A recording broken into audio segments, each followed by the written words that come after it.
Well, today I'm going to install my secondary battery tray. Finally got it in. It is a used model I got, but the seller even went ahead and painted it all up for me. This is where it's going to go.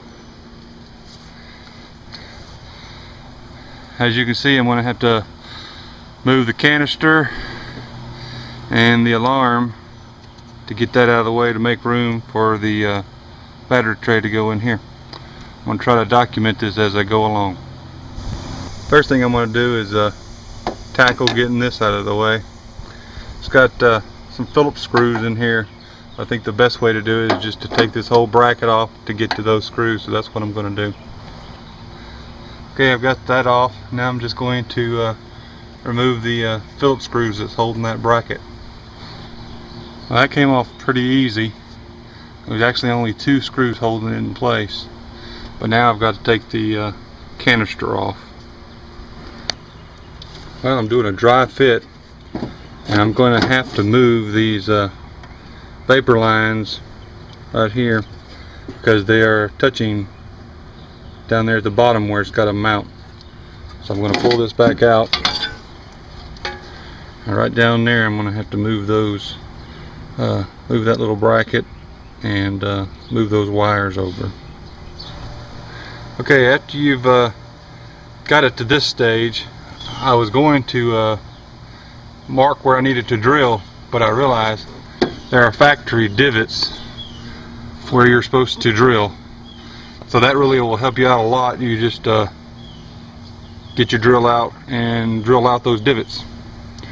Alright, that's going to be the end of this part. Okay, I got the canister bracket mounted. What I did was I used there was already a hole here which worked out perfect. I mounted that there, marked here and drilled this hole out, and that way I still got both bolts, and drilled out all the divots. Now let's put it in and see what it looks like.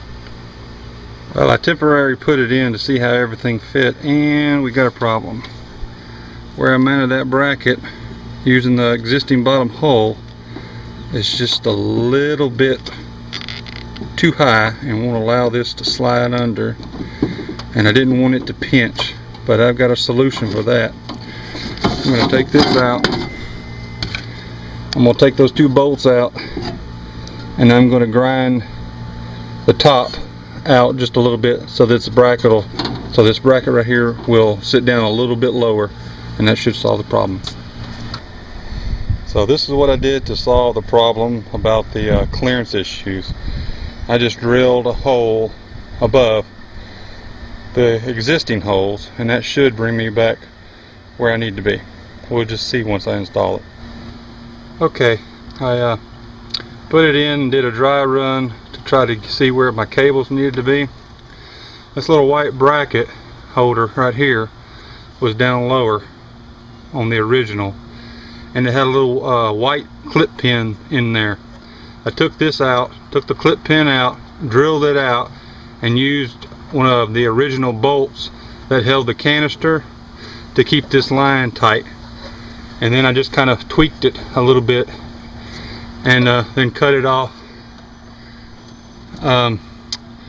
For the other one, for your vent, I took this one here, and of course it wouldn't match up, so what I did was took the heat gun and gently bent it until it was fit right, and that way I didn't have to cut it at all.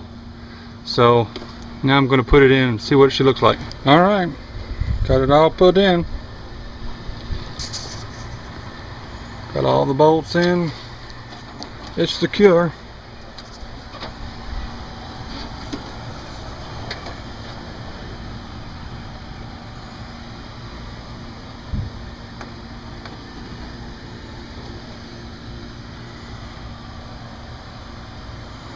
Alright, this is going to be the end of this video, and I'll do a second video when I put the battery and all the wiring. Hope you enjoyed it. Hope this helps you out.